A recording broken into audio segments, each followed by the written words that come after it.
An introduction to the book of Matthew. Matthew was working as a tax collector in Capernaum when he was invited by Jesus to become a disciple. Later, after the Passover of 31 CE, he was also chosen as one of the 12 apostles. Matthew personally witnessed most of Jesus' 3.5-year ministry. And around the year 41 CE, he was the first to write an account of Jesus' life and teachings. His account would eventually become one of the 4 Bible books, along with Mark, Luke, and John, known as the Gospels. The book of Matthew focuses on the time period between 2 BCE and 33 CE. It includes events just before Jesus' birth, and ends with Jesus' command to go make disciples. Did you know? Although Matthew is the first book of the Christian Greek scriptures, there is evidence that it was originally written in Hebrew. Sometime later, Matthew himself may have translated his gospel into Greek. The book has been divided into 28 chapters. In the first 18 chapters, much of the content is arranged by subject, focusing on the teachings found in Jesus' public discourses. Starting in chapter 19, however, Matthew turns his attention to the last days of Jesus' ministry and generally relates the events in the order that they happened. About 40% of Matthew's gospel is unique, describing events and details not found in the other 3 gospels. It begins with Abraham and lists the family line of Jesus through his adoptive father Joseph, proving that Jesus is the legal heir of King David. It provides a thorough account of Jesus' Sermon on the Mount, and it also includes many of Jesus' illustrations, such as the wheat and the weeds, the pearl of high value, and the dragnet. Matthew's account greatly emphasizes that the theme of Jesus' teaching was the kingdom of the heavens. To help readers identify Jesus as the promised Messiah, this book includes numerous direct quotes and references from many books in the Hebrew Scriptures. No wonder Matthew has been described as a bridge between the Hebrew and Christian Greek Scriptures. As you enjoy your study of Matthew, note how the Gospel establishes Jesus' legal right to David's throne, emphasizes Christ's teachings, and highlights God's kingdom. An introduction to the book of Mark.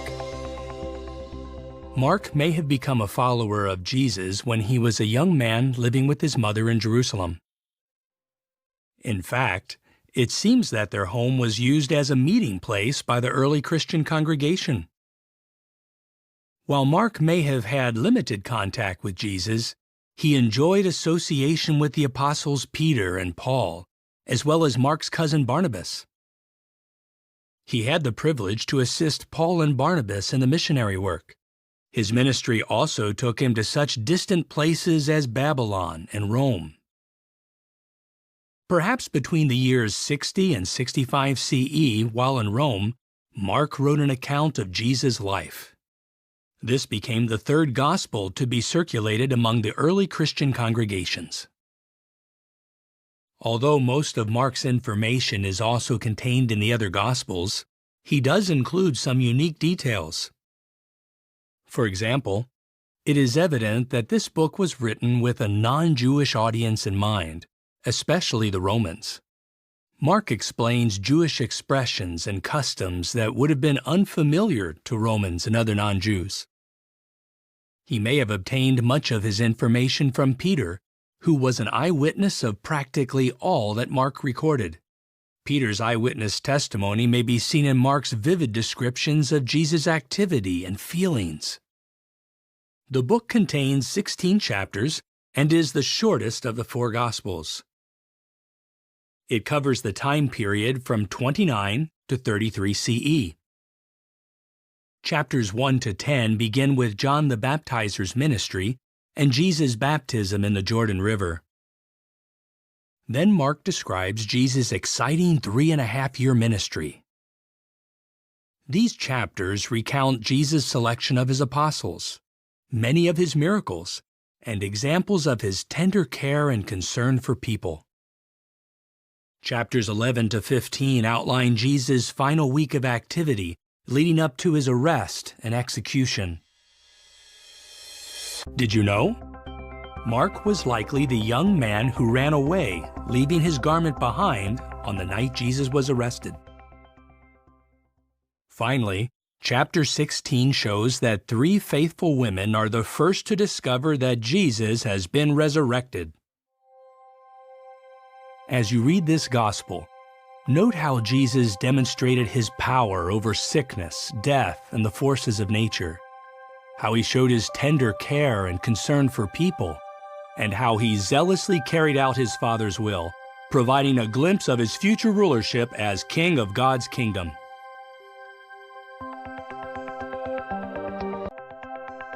An introduction to the book of Luke. Luke was a physician. Like the gospel writer Mark, Luke was not one of Jesus' 12 apostles. Also, Luke did not refer to himself as an eyewitness of the events in Jesus' life.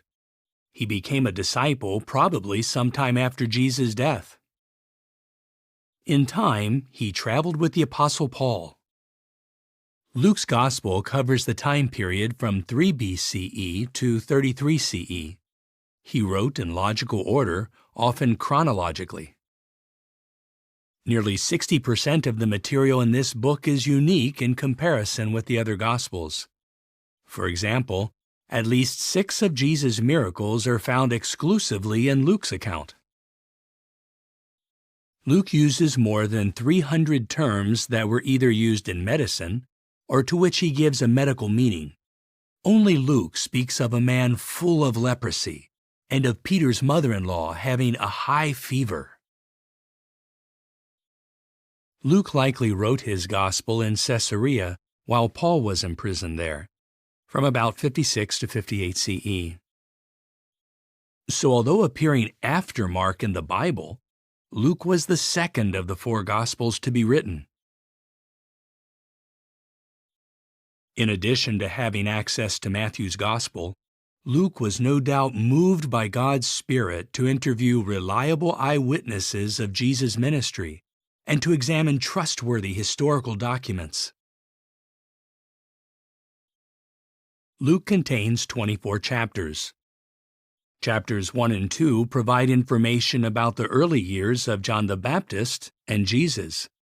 As foretold by an angel, Elizabeth gives birth to John. Mary gives birth to Jesus about 6 months later. Did you know? Luke is the only gospel writer who included an account of Jesus as a 12-year-old boy. Luke may have obtained this family history from Jesus' mother, Mary. Chapter 3 provides material that aids in determining when John the Baptist and Jesus began their ministries. Noteworthy, too, is the record of Jesus' genealogy, tracing Mary's family through King David and all the way back to Adam, son of God. Chapters 4 to 9 relate the preaching and healing work of Jesus' early ministry, primarily in the region of Galilee. Luke conveys not only specific details regarding the sicknesses that Jesus healed, but also conveys the compassion with which Jesus cured people. Chapter 6 describes how Jesus, after a whole night in prayer, chooses his 12 apostles. In chapter 9, Jesus sends out the 12 to preach the kingdom message and to heal the sick. Chapter 10 to the middle of chapter 19 describes events that mostly take place in Judea and Perea. Jesus increases the number of kingdom proclaimers by sending out 70 more disciples to preach the message. Jesus' parables of the neighborly Samaritan and the lost son, also known as the prodigal son, are mentioned only in Luke's gospel. The latter part of chapter 19 to the end of chapter 23 records Jesus' final public ministry in and around Jerusalem and events surrounding his death. Chapter 21 includes Jesus' prophecy pertaining to the destruction of Jerusalem and to the last days of this system of things. Luke adds pestilences as a feature of the last days, a detail not mentioned in the accounts of Matthew or Mark. The final chapter records events relating to Jesus' resurrection. Luke is the only gospel writer who describes Jesus' ascension to heaven. As you read the Gospel of Luke, note how Jesus zealously shared the kingdom message and trained others to do so. How he described the conditions that would mark the last days, and how his healing people of their afflictions shows what he will accomplish as King of God's kingdom.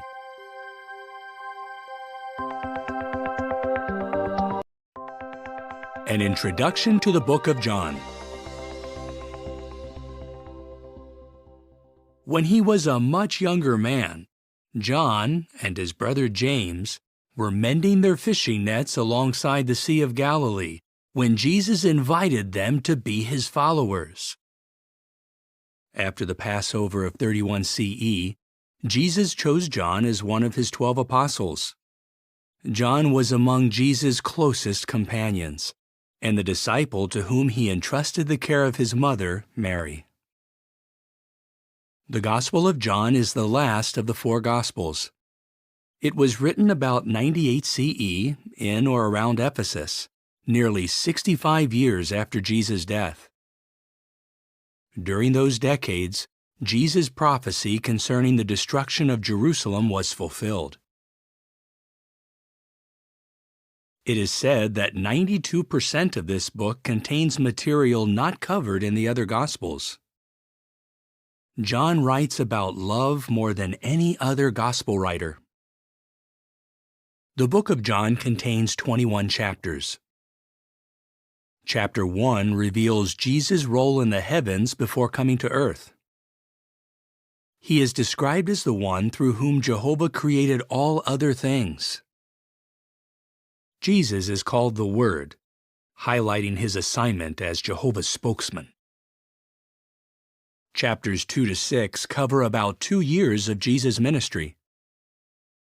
Chapter 2 describes Jesus' first miracle at a wedding feast in Cana.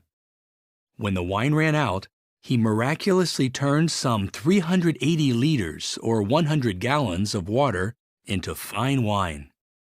Seeing this miracle strengthened the faith of Jesus' disciples.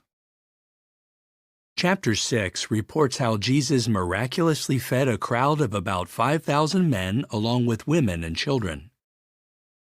Chapters 7 to 12 cover the events following the Passover of 32 CE. Jesus travels to Bethany and resurrects his friend Lazarus. Although Lazarus had been dead for 4 days, he comes back to life at Jesus' command. Chapter 12 contains a description of Jesus' triumphal entry into Jerusalem. A large crowd greets him with the words, "Save, we pray you! Blessed is the one who comes in Jehovah's name, the King of Israel." Chapters 13 to 19 relate the events of just one day, Nisan 14, 33 CE. Jesus celebrates the Passover with his apostles in an upper room in Jerusalem. Did you know? We can find evidence in the book of John that supports the fact that Jesus celebrated 4 Passovers during his ministry. This provides one of the lines of evidence that his ministry was 3.5 years long. Showing great humility at the final Passover, Jesus performs the duty of a servant, washing the feet of his apostles. Later that evening, Jesus says, "I am giving you a new commandment, that you love one another, just as I have loved you." The commandment was new because it required that Christ's disciples show love to a greater degree. Chapter 17 contains Jesus' last prayer in the presence of his disciples. Later in the Garden of Gethsemane, Jesus fearlessly identifies himself to the soldiers who come to arrest him. Shortly thereafter, Jesus suffers death for all mankind. Chapters 20 and 21 relate how the resurrected Jesus appears to his disciples on various occasions. As you read the Gospel of John, Note Jesus' love for mankind, his example of humility, and his identity as the Messiah, the King of God's kingdom.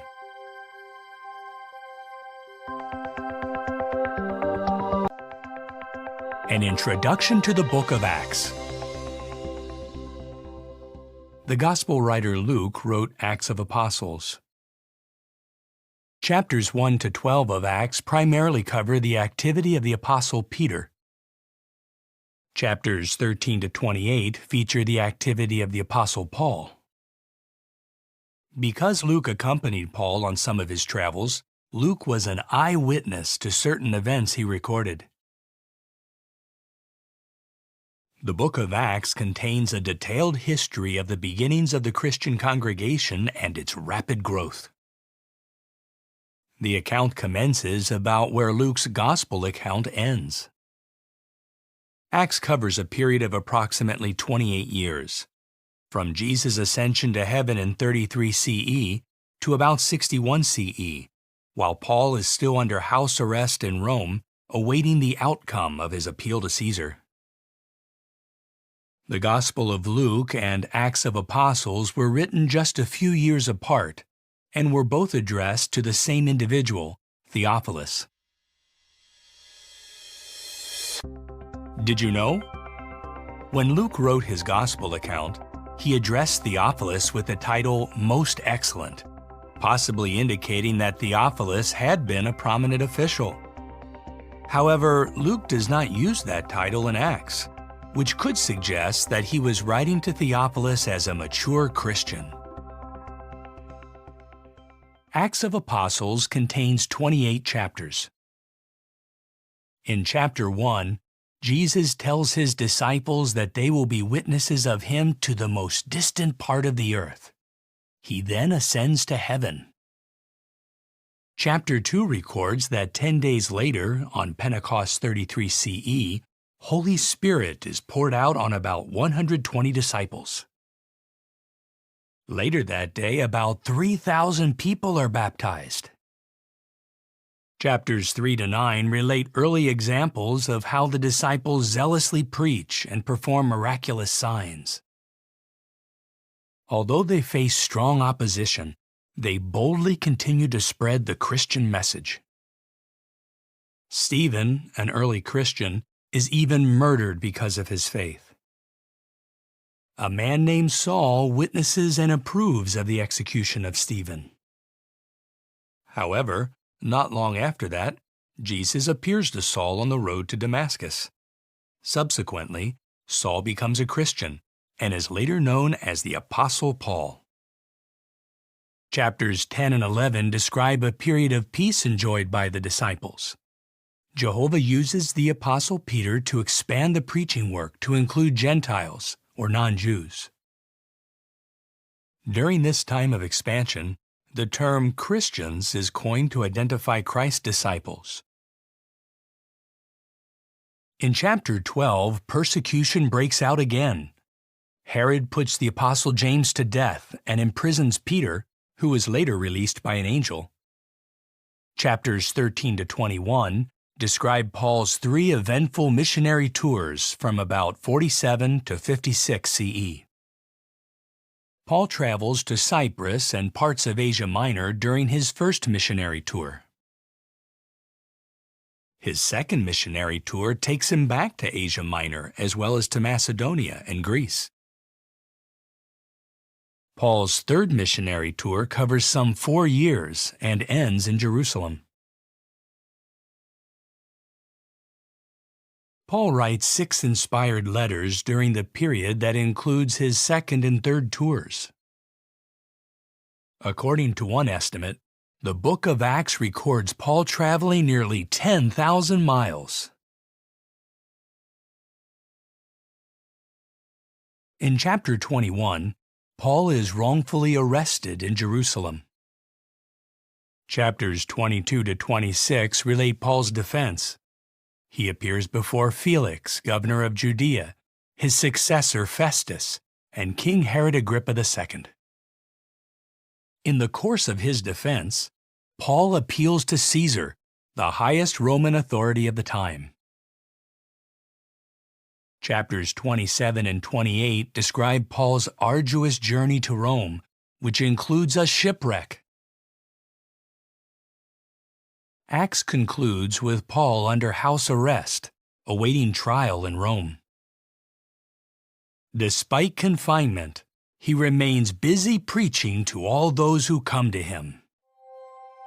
As you read Acts of Apostles, note how the disciples were empowered by Holy Spirit, how they witnessed fearlessly despite fierce persecution, and how they used legal means to defend their right to preach the good news of God's kingdom.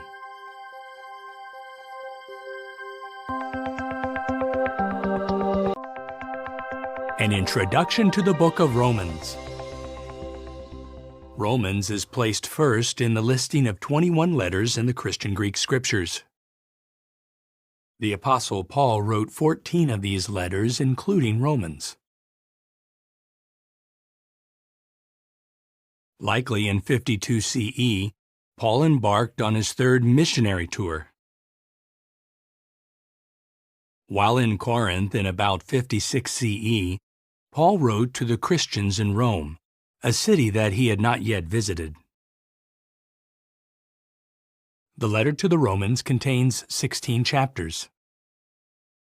In chapter 1, Paul expresses his desire to visit the Christians living in Rome in order to enjoy an interchange of encouragement. He also explains that the world's ungodly conduct is inexcusable because God's invisible qualities are clearly seen in His creative works. Did you know? Paul used Tertius as his secretary to write this letter. The faithful sister Phoebe may have delivered this letter to Rome, or may have accompanied the person who did. In chapter 2, Paul highlights God's impartiality. Both Jews and Gentiles will be judged by the same standard. In chapters 3 and 4, Paul explains that Jehovah declares Jews as well as Greeks righteous by faith, and he uses the example of Abraham to illustrate the point. Abraham lived before the law was given to Moses, and before Jesus sacrificed his life. Nevertheless, God counted Abraham as righteous because of his outstanding faith. In chapters 5 and 6, Paul reasons that Adam sinned against God, and as a result, all humans have inherited sin and death. Relief is possible only through faith in Jesus and his sacrificial death. In chapters 7 and 8, Paul discusses how the Mosaic Law revealed what sin is, and why Christians are not under that law. In chapters 9 and 10, Paul explains that those who exercise faith, regardless of their nationality, can become God's spiritual children. In chapter 11, Paul uses the illustration of a cultivated olive tree. Jews who rejected the Messiah are compared to branches that are broken off. Branches from a wild olive tree, representing Gentile Christians, are grafted in their place. In order to be part of the tree, all must remain humble and exercise faith in Jesus. In chapters 12 and 13, Paul exhorts Christians to be peaceable with all, to love one another, and to respect governmental authorities. In chapters 14 and 15, Christians are counseled to stop judging one another, but rather to support those who are weak. In chapter 16, Paul concludes with words of encouragement and warm personal greetings, mentioning 26 individuals by name.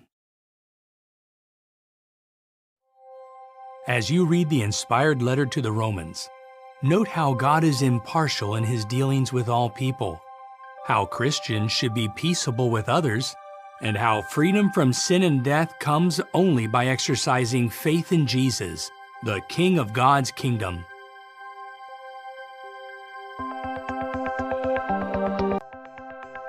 An introduction to 1 Corinthians.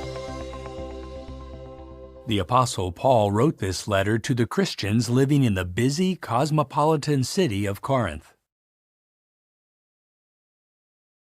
Paul stayed in Corinth during his second missionary journey and helped establish a congregation there. During his third missionary journey, evidently while in Ephesus, Paul received a letter as well as disturbing reports about the congregation in Corinth. It was about 55 CE when Paul wrote to the Corinthians to address these matters. 1 Corinthians contains 16 chapters. In chapters 1 to 4, Paul corrects the Corinthians' divisive thinking and exhorts them to be united. Paul reasons that it is unimportant who plants or who waters, because God makes things grow. In chapters 5 and 6, Paul addresses the serious matter of sexual immorality. There is an unrepentant wrongdoer among them. This man must be removed to protect the congregation. The congregation is urged to flee from sexual immorality. Chapter 7 provides balanced counsel regarding both singleness and marriage. In chapters 8 to 10, we learn that sometimes we should lovingly refrain from doing what we may have a right to do, so that we do not stumble others or hinder people from accepting the good news. Did you know? The Isthmian Games were held every 2 years near Corinth. Drawing on this familiar situation, Paul used the illustration of running a race to help the congregation in Corinth to understand the need for faithfulness and endurance. In chapter 11, Paul gives direction concerning the Lord's evening meal. In chapter 12, Paul likens the congregation to the human body to show that each member is important. Jehovah is pleased when we cooperate with one another unitedly. Chapter 13 describes how love acts and how it does not act. Chapter 14 explains that congregation meetings should be orderly and harmonious. In chapter 15, we find confirmation that the resurrection hope is certain. Paul refers to fulfilled prophecy as well as eyewitness accounts of Jesus' resurrection. He explains that victory over sin and death comes through the ransom sacrifice of Jesus Christ. In chapter 16, Paul gives direction regarding the collection for the impoverished Christians in Jerusalem.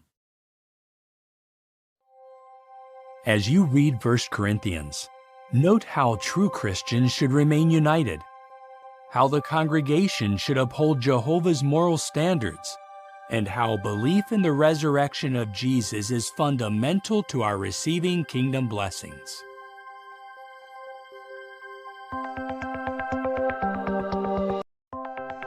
An introduction to 2 Corinthians. Paul wrote his second inspired letter to the Corinthians some months after the congregation received his first.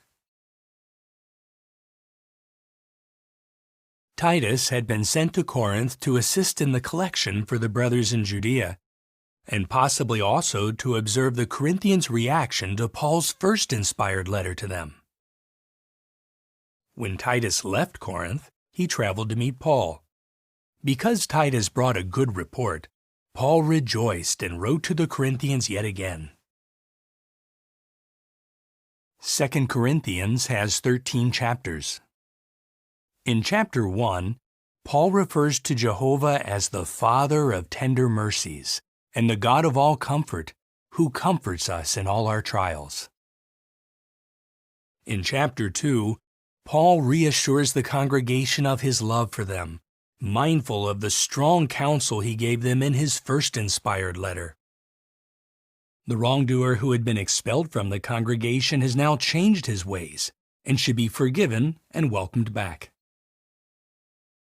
In chapter 3, Paul writes that being adequately qualified as ministers comes from God. Chapter 4 describes the ministry of the new covenant as a treasure in earthen vessels. Although we are simply imperfect earthen vessels, the message we preach can bring everlasting life to us and to those who listen to us. In chapter 5, Paul states, "The love the Christ has compels us." We cannot accept the extraordinary love of Christ without feeling compelled to live for Him. His love motivates us to imitate His example. Chapter 6 explains that fellowship between one who is a true Christian and one who is not would be an uneven yoke. It could result only in harm to the Christian's faith. Chapter 7 contrasts godly sadness with the sadness of the world. Godly sadness results when a person sees wrongdoing as a sin against God. This moves the person to seek forgiveness and turn from his wrong course. The sadness of the world is different. In this case, although a person may be sad that his wrongdoing was exposed, he has no desire to gain God's forgiveness. In chapters 8 and 9, Paul encourages the Corinthians to follow through with the relief ministry to help the brothers experiencing adversity in Judea. Did you know? Paul used forms of the same Greek word for ministry to describe the preaching and teaching work, as well as the work of providing relief. Thus, relief work is part of a Christian sacred service to Jehovah. Because of the bad influence of false apostles, arguments are set forth in chapters 10 to 13 to counteract their teaching. Paul reminds the congregation that scriptural truth can overturn strongly entrenched doctrines, practices, and attitudes that reflect imperfect human wisdom. As you read 2 Corinthians, note how Jehovah, the God of all comfort, strengthens and sustains His servants, how genuine repentance leads to friendship with God, and how even fragile humans can proclaim the good news of God's kingdom.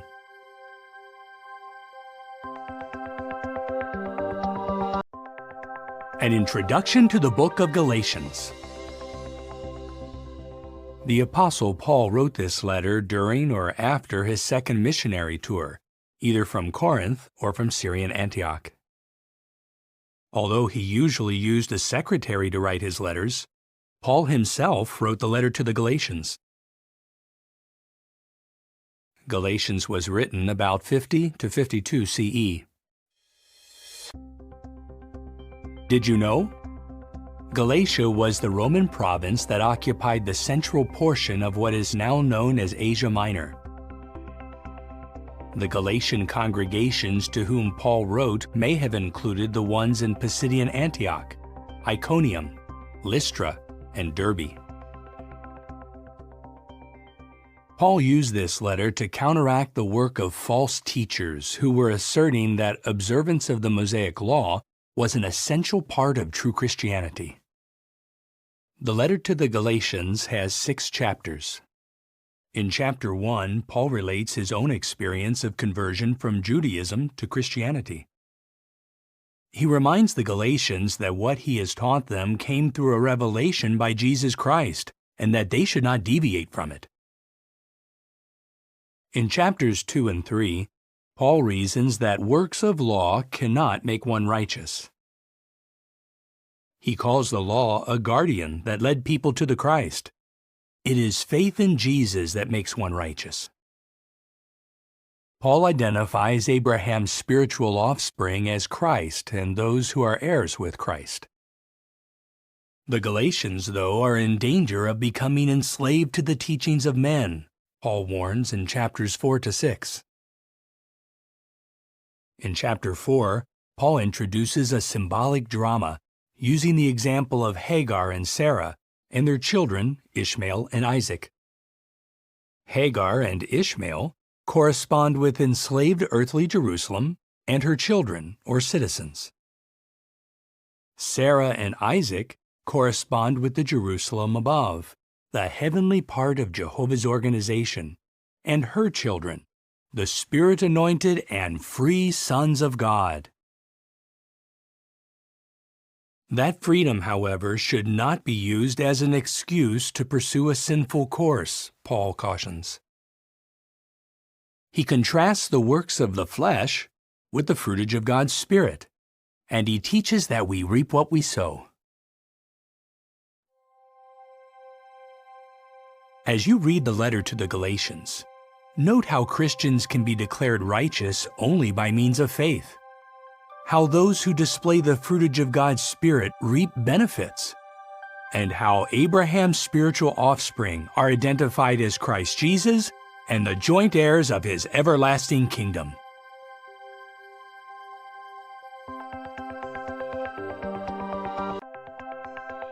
An introduction to the book of Ephesians. The Apostle Paul first came to the port city of Ephesus on his second missionary tour, probably in 52 CE, accompanied by Aquila and Priscilla. After a short visit, Paul departed, leaving Aquila and Priscilla behind to continue preaching and teaching.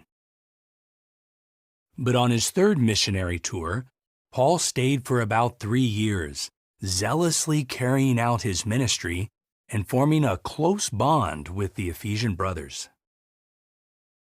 Later, about 60 or 61 CE, the Apostle Paul wrote the letter to the Ephesian congregation.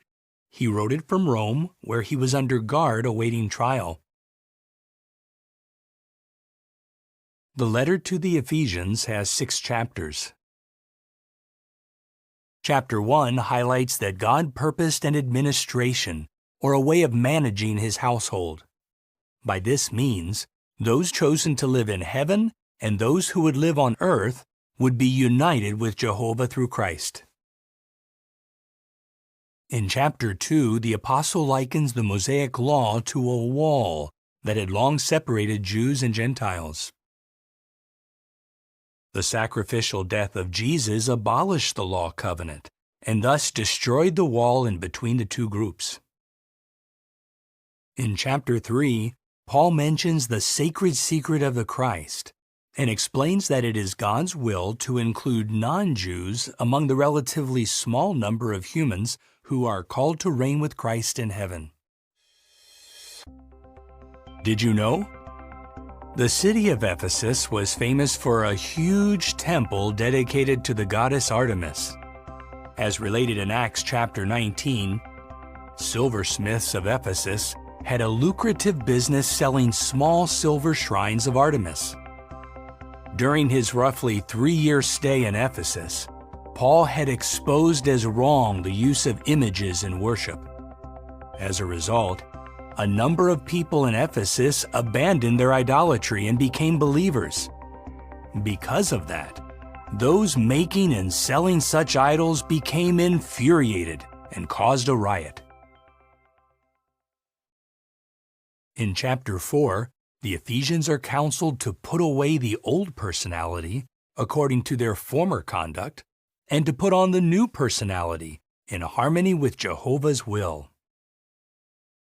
In chapter 5, Paul encourages the Ephesians to go on walking in love. That love should be reflected in the family. Wives are counseled to be in subjection to their husbands. Husbands are counseled to continue loving their wives, just as the Christ also loved the congregation. In chapter 6, Paul uses an illustration about armor and urges the Ephesians to put on the complete suit of spiritual armor. Doing so will help them to remain faithful despite all difficulties. As you read the inspired letter to the Ephesians, note how we must put on the new personality according to Jehovah's will, how we should put on the complete suit of spiritual armor, and how Jehovah purposed to unite Jews and non-Jews as heirs with Christ in the kingdom. An introduction to the book of Philippians. The Apostle Paul wrote this inspired letter from Rome, where he was under house arrest. He wrote the letter about 60 or 61 CE. Some years earlier, during his second missionary tour, Paul had received a vision while he was in Troas. A Macedonian man entreated him, "Step over into Macedonia and help us." So in about 50 CE, Paul and his companions began to preach the good news in the Macedonian city of Philippi. Paul established a congregation there, but not without opposition. He and Silas were beaten with rods and thrown into prison, where their feet were fastened in stocks. Paul returned to Philippi during his third missionary tour. His letter to the congregation reveals the special bond of love that he and the Philippian brothers had for each other. The letter to the Philippians has 4 chapters. In chapter 1, Paul writes that his current imprisonment in Rome has led to the advancement of the good news. The apostle's courage in the face of opposition has strengthened the brothers to keep speaking the word of God fearlessly. In chapter 2, Paul encourages the Philippians to keep imitating the mental attitude of Christ. The Philippians are then commended for shining as illuminators in the world. Did you know? Sometime earlier, the Philippians had sent Epaphroditus to Rome with a gift for Paul. Paul later sent Epaphroditus back to Philippi, entrusting him with his inspired letter to the congregation. In chapter 3, Paul warns against those who have confidence in the flesh, evidently because of their Jewish background. Paul considers any advantages that he once enjoyed as a Pharisee to be refuse compared with the privilege of knowing Christ and being in union with Him. In chapter 4, the Philippians are reminded not to be anxious over anything, but to find the peace of God through prayer, supplication, and thanksgiving. Paul also thanks the congregation for its generosity in providing for his material needs. As you read the letter to the Philippians, note how our being steadfast under trial can encourage others to stand firm. How God's Word and Spirit can help us to keep imitating the mental attitude of Christ. And how true peace comes to those who turn to God in heartfelt prayer as they await His kingdom rule.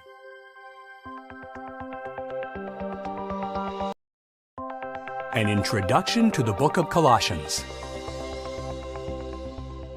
The Apostle Paul wrote this inspired letter in Rome around 60 or 61 CE. This was during his first imprisonment there while he was under house arrest. Paul's letter to the Colossians indicates that he had not visited Colossae. Evidently, the congregation there was the fruitage of the work of Epaphras. Still, Paul knew several members of the congregation, including Apphia, Archippus, and Philemon, to whom he also wrote an inspired letter. Sometime after the congregation was founded, false teachers tried to mislead the Colossian Christians with deceptive philosophies. Epaphras traveled many hundreds of miles from Colossae to Rome to give a report on the congregation to Paul. The letter to the Colossians has 4 chapters. In chapter 1, Paul expresses his desire that the Colossians continue to grow in accurate knowledge of God. Paul then describes God's Son as the image of the invisible God, the firstborn of all creation, and the one through whom all other things were created. Christ is also the head of the congregation. In chapter 2, the apostle warns the Colossians about those who are promoting philosophies and the observance of the Mosaic Law. Paul stresses that the Mosaic Law has been erased and taken out of the way. God had figuratively nailed it to Christ's torture stake. Did you know? At Colossians 4:10, Paul mentions Mark, the cousin of Barnabas. For a short time, Mark, also called John, accompanied Paul and Barnabas on their first missionary tour. But Mark left them and may have returned home to Jerusalem, which disappointed Paul. About 12 years later, however, Mark was in Rome as Paul's co-worker. Clearly, any breach between the two had been healed. In chapter 3, Paul encourages the congregation to go on seeking the things above, where the Christ is seated at the right hand of God. The apostle also exhorts the Colossians to strip off the old personality, to clothe themselves with the new personality, and to continue forgiving one another freely. In chapter 4, Paul tells the Colossians to persevere in prayer along with thanksgiving. He also writes, "Let your words always be gracious, seasoned with salt, so that you will know how you should answer each person." As you read the inspired letter to the Colossians, note how we should continue to grow in accurate knowledge of God, how we can cultivate a Christ-like personality, and how our speech should always be gracious, especially as we proclaim the good news of God's kingdom.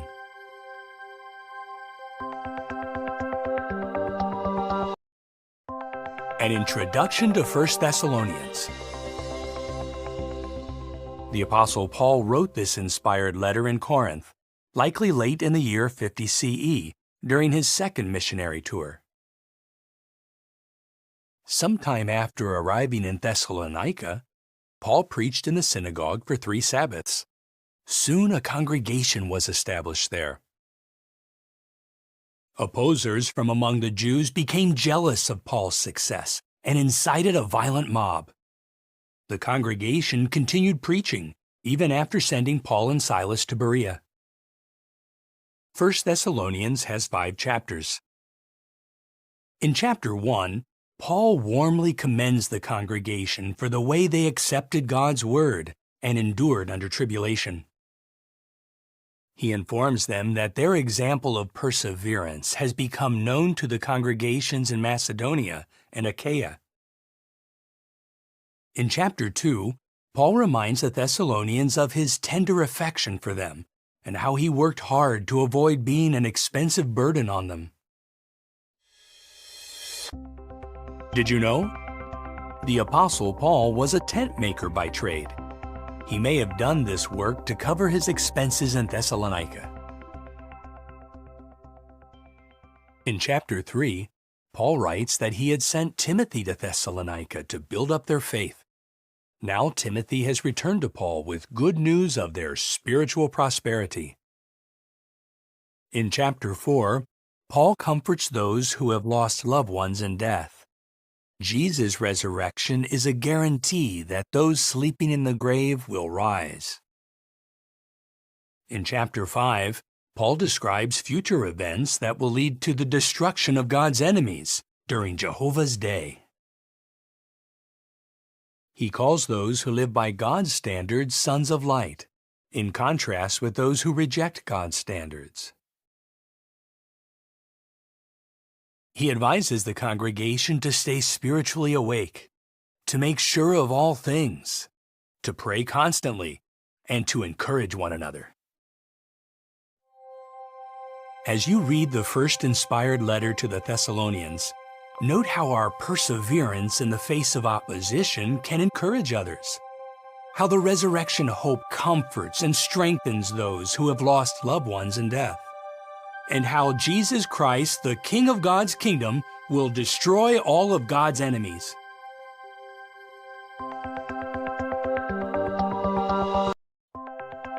An introduction to 2 Thessalonians. The Apostle Paul was inspired to write this weighty letter in Corinth about 51 CE, shortly after he wrote his first letter to the Thessalonians. In his first letter, Paul encouraged the brothers to live quietly, to mind their own business, and to work hard to care for their physical needs. This counsel was still appropriate. Evidently, some were still meddling in the affairs of others and were reluctant to work to provide for their material needs. Also, the congregation may have received letters or messages that appeared to be from the Apostle Paul or other responsible brothers, saying that the day of Jehovah is here. The second letter to the Thessalonians has 3 chapters. In chapter 1, Paul commends the brothers for their faith and endurance, and he explains that those suffering tribulation will get relief when the glorified Christ comes in kingdom power to destroy God's enemies. In chapter 2, Paul's letter explains that certain things must happen before Jehovah's day arrives. Those things include the development of a great apostasy and the revealing of the man of lawlessness, a composite group of apostate religious leaders. This symbolic man would exalt himself over the congregations. Did you know? Because a letter falsely attributed to Paul may have been circulating, he wrote, "Here is my greeting, Paul's, in my own hand, which is a sign in every letter. This is the way I write." In chapter 3, Paul counsels the congregation to mark and stop socializing with any members who are still walking disorderly, perhaps because of their being unwilling to work. Yet the congregation should not consider these ones enemies, but should instead admonish them as brothers. The goal is to move them to repentance. As you read 2 Thessalonians, note how Satan can use proud, wicked men to corrupt the pure teachings of Christ. How we are wise to stop socializing with disorderly ones while admonishing them as brothers. And how we need to endure tribulation as we patiently await kingdom rule.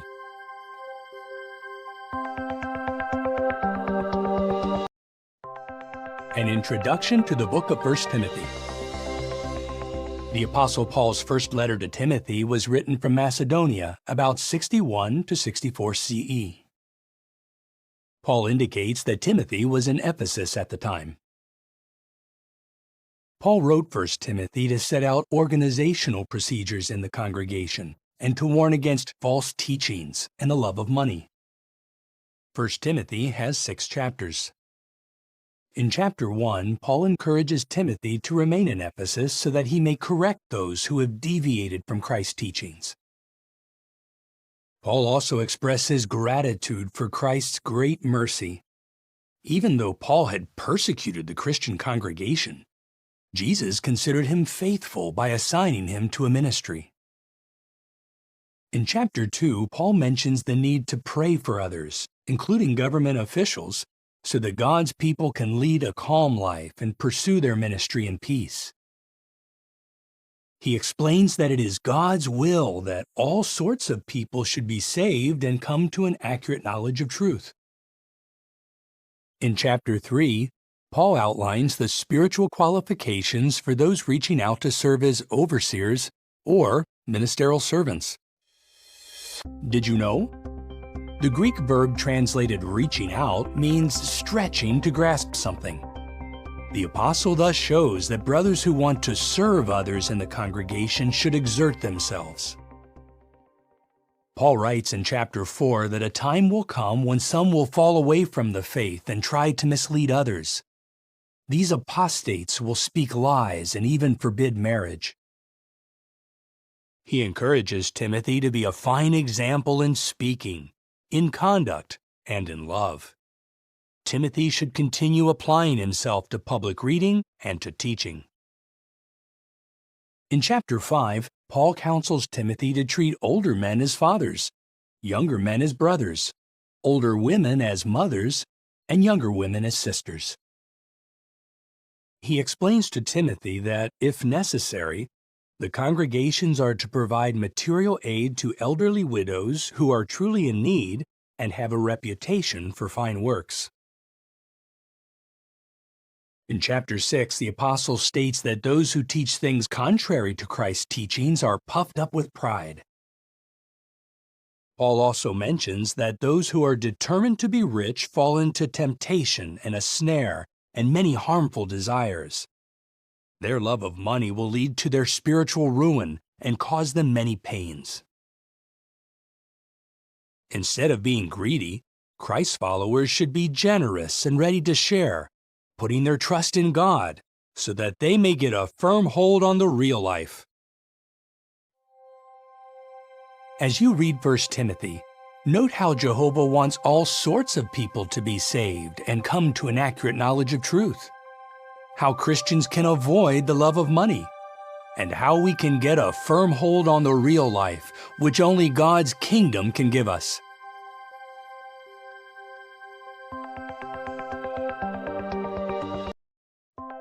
An introduction to 2 Timothy.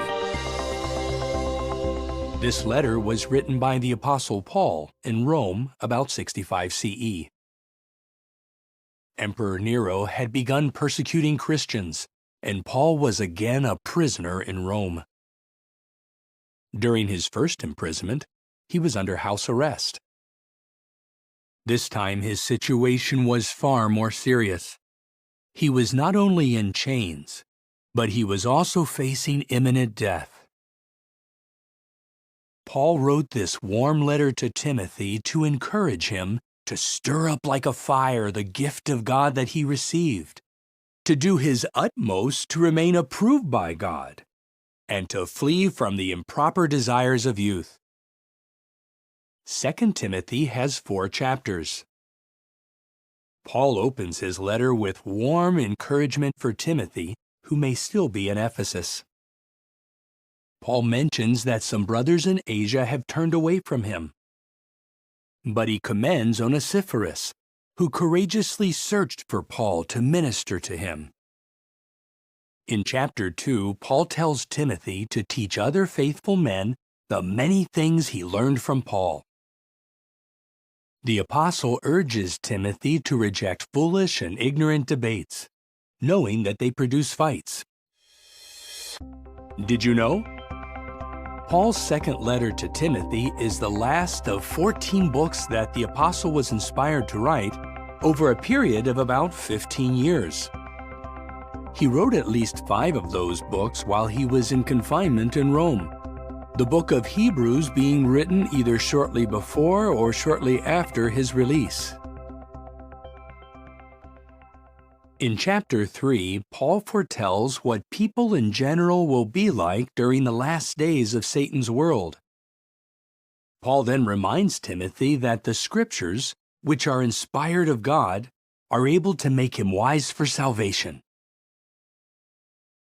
Paul also says that all those desiring to live with godly devotion in association with Christ Jesus will be persecuted. In chapter 4, Paul solemnly charges Timothy to preach the word urgently, because the time is coming when some will reject the truth, preferring to have their ears tickled with false stories. Paul then indicates that his death is near, so he asks Timothy to come to him quickly and to bring Mark along. As you read Paul's second letter to Timothy, note how Paul, despite facing imminent death, was primarily concerned about others, especially his beloved Timothy. How all those desiring to live with godly devotion will be persecuted, and how, like Paul and Timothy, we should fully accomplish our ministry as we keep our focus on God's kingdom. An introduction to the book of Titus. The Apostle Paul's inspired letter to Titus was written about 61 to 64 CE. Paul may have written it in Macedonia sometime after his first imprisonment in Rome. Evidently, after his release, Paul served with Titus in Crete. After the apostle left, Titus remained. Titus had a difficult assignment in Crete. As a whole, the people there had a reputation for dishonesty, laziness, and gluttony. Those bad traits had influenced some in the congregation. So in his letter, Paul asked Titus to correct problems in the congregations in Crete and to appoint qualified men to serve as elders. The letter to Titus has 3 chapters. Chapter 1 sets out the spiritual qualifications for congregation elders. Paul then tells Titus to reprove with severity those who try to mislead their brothers. The deceivers include rebellious men, profitless talkers, and those who insist on adherence to circumcision. In chapter 2, Paul sets out many of the fine qualities that should be displayed by Christian men and women, including slaves. Paul encourages Titus by telling him to speak and act with full authority, adding, "Do not let anyone look down on you." Did you know? As shown by Titus' record as a Christian overseer, he could be entrusted with delicate and difficult assignments. He was courageous, firm, loving, and evidently a good organizer. Paul was confident that Titus would do a fine job in Crete. In chapter 3, Paul tells Titus to remind the Christians in Crete to obey the secular authorities, to be reasonable, not quarrelsome, and to display mildness toward all. Finally, Paul instructs Titus to avoid foolish arguments and fights over the law of Moses, and to reject anyone who persists in promoting a sect.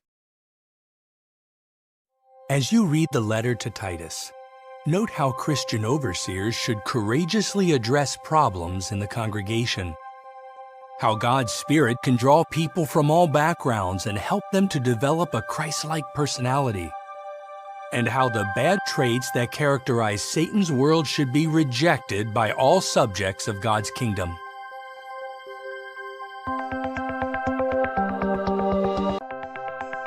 An introduction to the book of Philemon. Paul wrote this letter primarily to his friend and spiritual brother Philemon, who lived in the city of Colossae in Asia Minor. Written in Rome about 60 or 61 CE, the letter concerns Philemon's runaway slave Onesimus.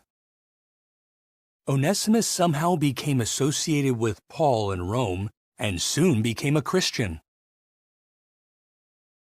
The letter to Philemon has just 25 verses. Paul opens with greetings to Philemon and to the congregation that meets in his house, including Apphia and Archippus. Paul tells Philemon that Onesimus, once considered a useless slave, is now a valuable spiritual brother, so much so that Paul would like Onesimus to stay for some time in Rome. But Paul does not overstep his authority by insisting that Onesimus stay without his master's permission. So Paul sends Onesimus back to Philemon, who lives more than 1,400 kilometers away. On the basis of Christian love and personal friendship, Paul appeals to Philemon to receive Onesimus not as a runaway slave, but as a beloved brother. Paul even writes the entire letter in his own hand, which is unusual for him. Did you know? The letter to Philemon was Paul's only inspired letter addressed primarily to a private person about a private matter. The letter could be considered a reintroduction for Onesimus, a slave who is now also a brother. Paul expresses confidence that Philemon will do even more than what is asked. As you read the letter to Philemon, note how we can express confidence in our brothers. How Paul showed genuine humility by not overstepping his authority, and how he highlighted kindness and forgiveness, qualities that must be displayed by all who want to inherit God's kingdom.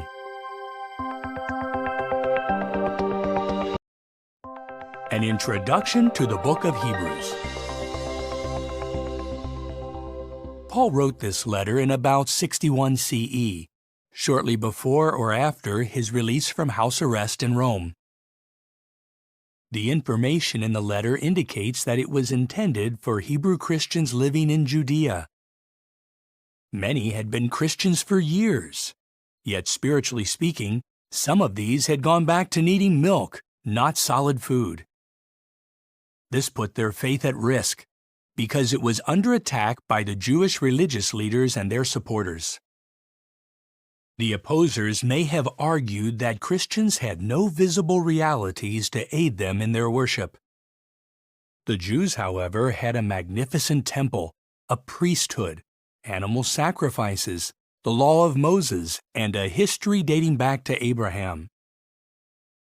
Paul wrote to the Hebrew Christians to strengthen their faith in the far superior heavenly realities centered on Christ. Those realities place Christian worship high above that of fleshly Israel. Paul's letter may have also been helpful to Hebrew Christians who were still holding on to the Mosaic Law. The letter to the Hebrews has 13 chapters. Chapters 1 through 3 set the theme for Hebrews by describing Jesus' elevated position. He is superior both to the angels and to Moses.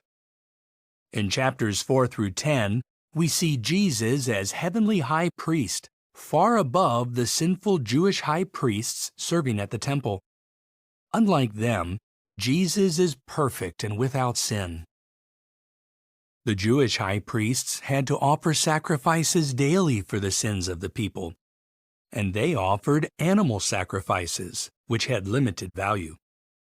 Christ entered into heaven itself to present to God the value of his perfect human life as a ransom once and for all time. Jesus' ransom also provides the basis for a new and better covenant compared with the one mediated by Moses. Did you know? At Hebrews chapter 9, verse 9, we read, "This tent is an illustration." Paul was here referring to the earthly tent or tabernacle that Moses set up. Worship centered on that tent and its animal sacrifices could not provide complete forgiveness of sins. The far greater tent, not made with hands, which is the arrangement for worshiping Jehovah on the basis of Christ's ransom sacrifice, provides all we need to have a personal and everlasting relationship with God. In chapter 10, we read that Christ's followers should meet together regularly to encourage one another, and all the more so as the end draws near. Chapter 11 focuses on faith, giving many examples of pre-Christian men and women who by faith were made powerful in word and deed. In chapter 12, we read that these courageous men and women make up a great cloud of witnesses. The apostle then points to the greatest witness of all, Jesus Christ, who is the chief agent and perfecter of our faith. Christ-like faith must, of course, be reflected in holy conduct. So Paul's final exhortations in chapter 13 include the words, "Let your brotherly love continue. Let marriage be honorable among all, and be obedient to those who are taking the lead among you." As you read the book of Hebrews, note how Paul beautifully shows the superior nature of Christian worship, how we can continue to perfect our faith as we await the end of Satan's world, and how Jesus, our heavenly high priest and the King of God's kingdom, is used by God to eliminate sin and death forever.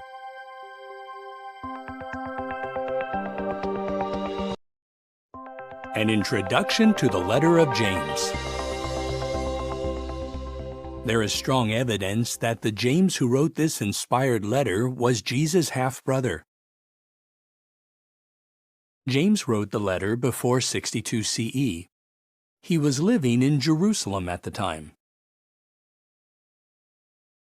The letter stresses the need to display faith and endurance amid trials, to avoid sins that lead to divine disapproval, and to prove our faith by our works.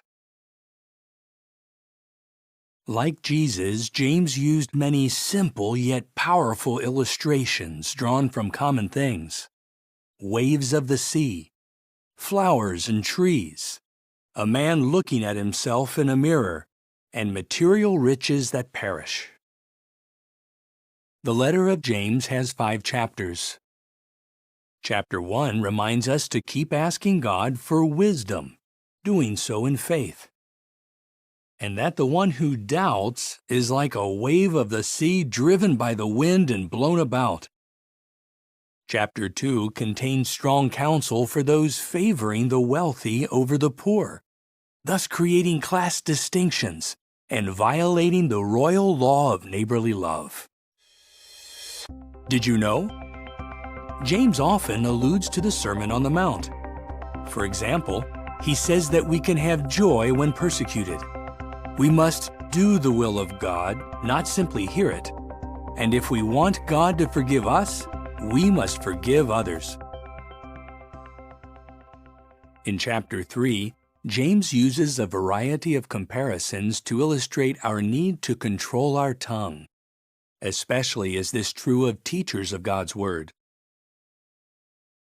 James compares the tongue to such things as the bridle of a horse, the rudder of a ship, a fire, and a spring of water. Chapter 4 explains that wicked conduct has its roots in fleshly desires. James also states, "Whoever wants to be a friend of the world is making himself an enemy of God." On the other hand, when we oppose the devil and draw close to God, he will draw close to us. Chapter 5 tells us that the rich and powerful who oppress others will have to answer to Jehovah. James also highlights the importance of patience. Just as a farmer patiently waits for rain, we must patiently wait for God to fulfill His promises in connection with Christ. In the meantime, anyone who becomes spiritually sick should seek help from the congregation elders. The elders' loving use of God's Word and their prayers of faith can help a sick one to become well. As you read the letter of James, note how we should never blame Jehovah for our trials, how we should take great care to control our tongue, and how we should be patient as we await God's kingdom.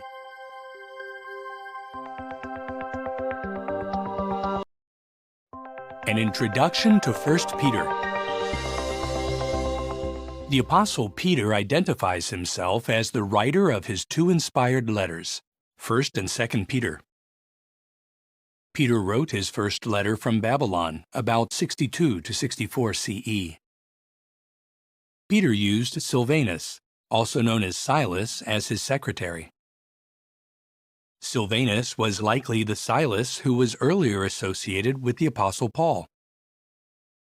Peter addressed his first letter to anointed Christians in Pontus, Galatia, Cappadocia, Asia, and Bithynia. Christians in those lands were experiencing many trials. 1 Peter has 5 chapters. In chapter 1, Peter reminds his anointed brothers of their new birth to a living hope based on the resurrection of Jesus Christ. By remaining faithful, they will gain the reward of the unfading inheritance reserved for them in heaven. So they need to brace up their minds for spiritual activity and guard against fleshly desires. In chapter 2, the apostle calls Jesus' anointed followers a holy nation and a royal priesthood that shares things with others. In chapter 3, we read that wives should be in loving subjection to their husbands, just as Sarah was to Abraham. Husbands, in turn, should show honor to their wives. Did you know? In his first letter, Peter quotes from at least 6 Bible books: Genesis, Exodus, Leviticus, Psalms, Proverbs, and Isaiah. By quoting God's Word, Peter imitated Jesus and set a fine example for us. In chapter 4, the apostle emphasizes the need to live for God's will in imitation of Christ, even if this means suffering fiery trials. He also says that we should be vigilant with a view to prayers. In chapter 5, Peter appeals to his fellow elders to be selfless and humble shepherds of God's flock. He then encourages all to throw all their anxieties on God because He cares for them. As you read 1 Peter, note how we should brace up our minds for activity, how husbands and wives should treat each other, and how we should be willing to endure trials as we wait for God's kingdom to come.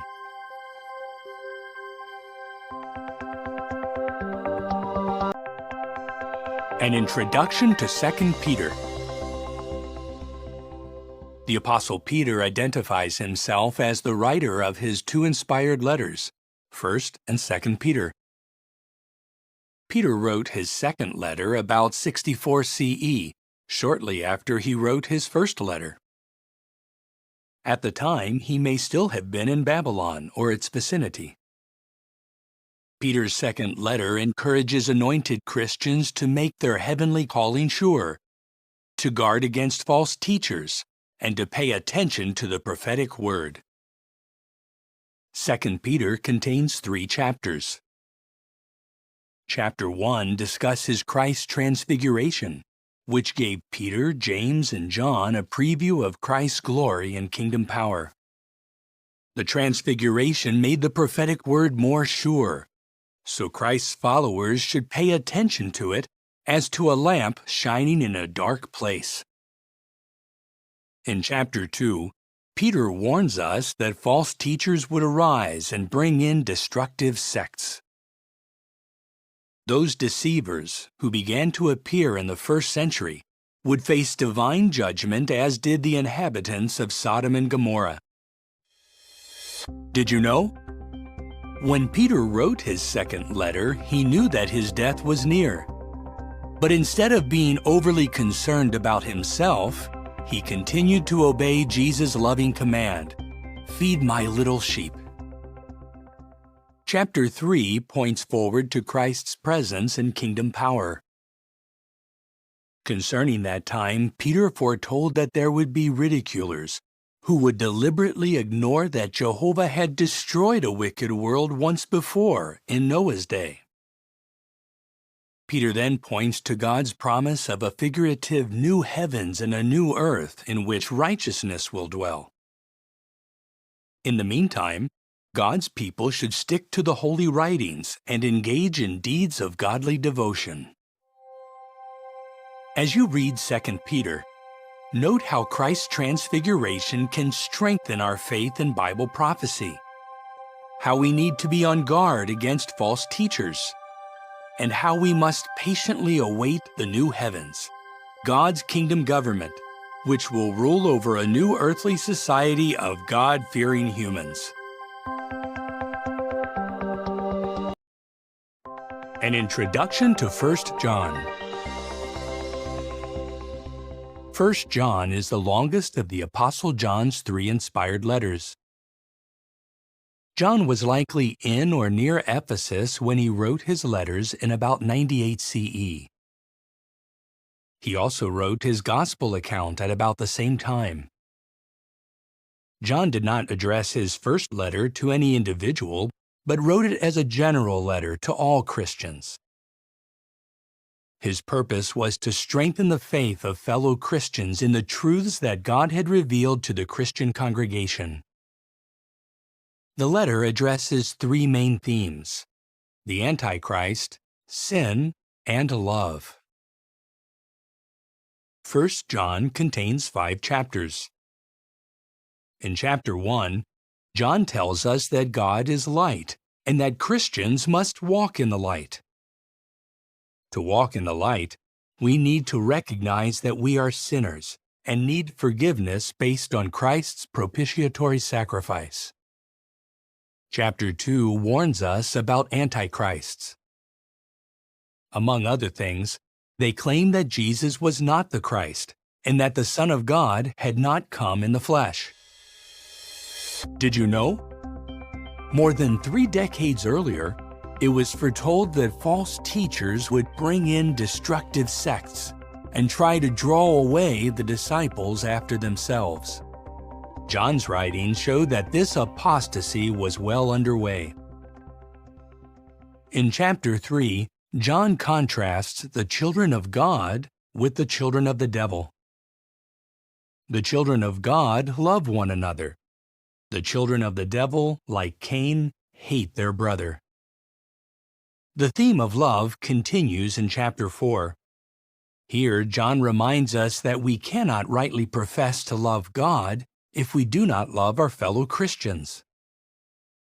In the final chapter we read, "This is what the love of God means, that we observe His commandments." Also, John assures us that God hears all our prayerful requests when these harmonize with His will. As you read 1 John, note how we must reject apostates, how we can guard against the practice of sin, and how we should cultivate love for our fellow subjects of God's kingdom.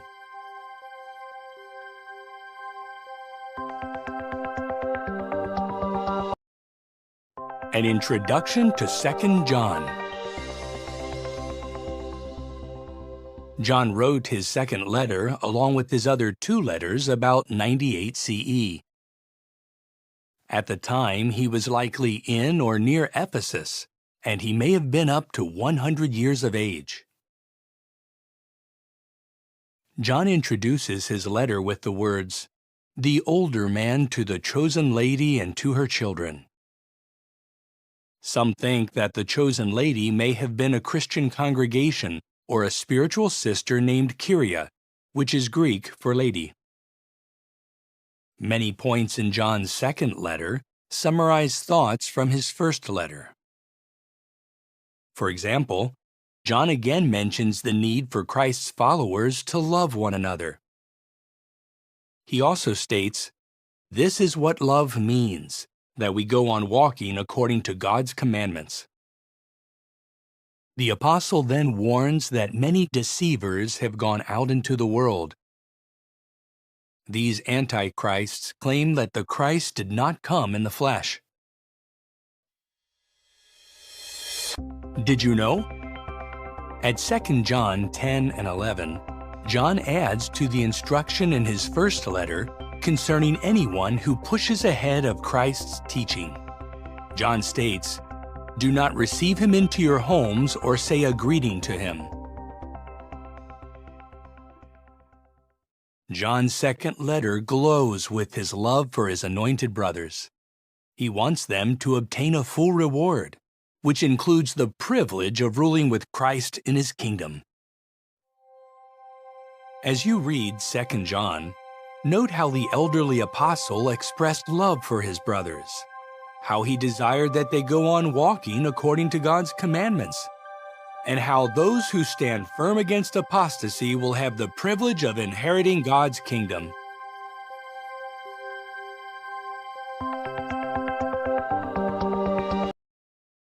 An introduction to 3 John. John wrote his third letter in or near Ephesus about 98 CE. John addressed his third letter to a beloved Gaius, a common Roman name at the time. 3 John has 14 verses. Gaius had a fine reputation for enduring in the truth and for welcoming brothers who were strangers to him, and the Apostle John commends him for his hospitable spirit. Diotrephes' attitude contrasts sharply with that of Gaius. Diotrephes is disrespectful of apostolic authority and wants the first place among the brothers. Diotrephes refuses to welcome visiting brothers. He even tries to hinder and expel from the congregation those who show hospitality. However, Demetrius, a Christian and dear friend of John, is spoken of favorably. Demetrius may have been the one who delivered John's third letter. Did you know?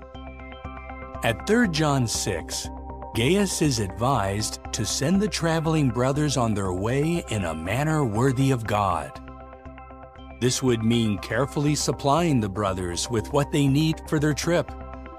Gaius evidently did this. At the end of his second and third letters, John explains that his letters are short because he hopes to see his brothers soon and speak with them face to face. As you read 3 John, note how it stresses the importance of Christian hospitality. See how it contrasts the attitude of proud Diotrephes with that of beloved Gaius. And observe how the depth of John's love is expressed for his fellow kingdom heirs.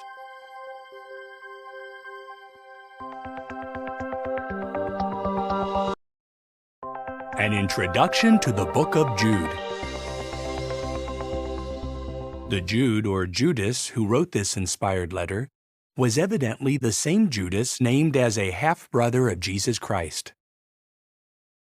Jude wrote his letter about 65 CE, likely from his Jewish homeland. At the time, a threatening situation had developed. Immoral, animalistic men had begun to slip into the congregation. So Jude stressed the need for Christians to put up a hard fight for the faith. The letter of Jude has 25 verses. In verse 5, Jude reminds us that Jehovah, after delivering his people from Egypt, destroyed the Israelites who showed a gross lack of faith. Likewise, verse 7 says that Sodom and Gomorrah and the cities around them are a warning example by undergoing the judicial punishment of everlasting fire. Using powerful metaphors, verses 12 and 13 describe the wicked intruders who enter into the Christian congregation as rocks hidden below water, as waterless clouds carried here and there by the wind, as fruitless trees that have been uprooted, and as wild waves of the sea that cast up the foam. Did you know? Jude's letter has information not found elsewhere in the Bible. Jude alone mentions the Archangel Michael's dispute with the devil over Moses' body. And only Jude mentions Enoch's prophecy that God, using myriads of angels, would execute judgment against the wicked. Jude concludes his letter by urging his brothers to keep themselves in God's love, to continue showing mercy to some who have doubts, and to save them by snatching them out of the fire. As you read Jude's letter, note his many references to examples of God's judgments. Meditate on his vivid illustrations.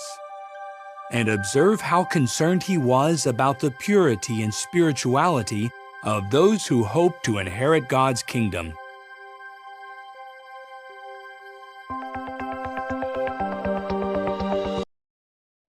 An introduction to the book of Revelation. Revelation was written by the Apostle John about 96 CE while he was in exile on the island of Patmos. The book of Revelation is closely linked to the first book of the Bible, Genesis. Genesis tells us how paradise was lost. Revelation tells us how paradise will be regained. Revelation can be viewed as being divided into 16 visions, covering 22 chapters.